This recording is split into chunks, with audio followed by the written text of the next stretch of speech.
नमस्कार मैत्रिणींनो, तर आज आपण बनवणार आहोत ओरिओ केक। इथे मी बिस्किटचे 5 पुडे घेतले, ते सगळे मी मिक्सरच्या भांड्यामध्ये काढून घेतले। आता हे मिक्सरला बारीक पावडर करायची। ही बारीक पावडर मी करून घेतली। याच्यामध्ये दूध टाकलेलं आहे, जसं दूध लागेल तसं दूध थोडं थोडं घेऊन छान मिक्स करून घ्यायचं।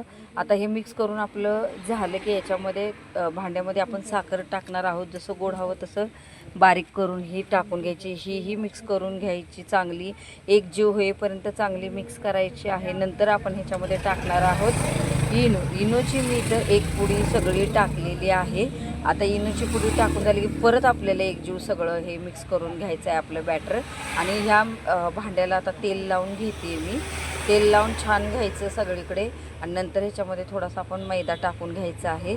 मैदा टाकून झाला की आपण आता हे बॅटर ह्याच्यामध्ये ओतायचं आहे। सगळं बॅटर व्यवस्थित ओतून घ्यायचं। नंतर कढई गरम करायला ठेवायची।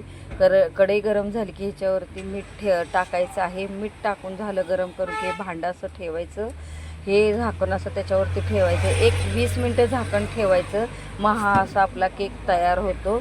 आपण नंतर हे बघूया आपला झालं आहे का तयार। हे बघा, आता आपण बघितला तर हे अजिबात चिटकलेलं नाही आहे आपलं। तर आता हे बाजूनं साईडनं तरीही मी सुरीनं बघून घेते की आपला झाला आहे का। तर हे बघा, बाजूनं सुरीनंही छान झालेला आहे। हा मी इथं केक काढून घेतलेला आहे। आता एक थोडंसं सजावटीसाठी मुलांच्यासाठी म्हणून मी इथं जेम्स घेतले होते। हे जेम्स असं ठेवून घ्यायचं, नाही तर तसंही कुठल्याही शेपमध्ये सजवून घ्यायचं। तर मी असं थोडंसं हे सजवून घेतलेलं होतं। तर तुम्हाला माझी ही रेसिपी कशी वाटली ती मला नक्की कमेंट करा। माझ्या यूट्यूब चॅनलला लाईक करा, शेअर करा, सबस्क्राईब करा आणि हो, इन्स्टा आय डीलाही जाऊन फॉलो करा। बाय।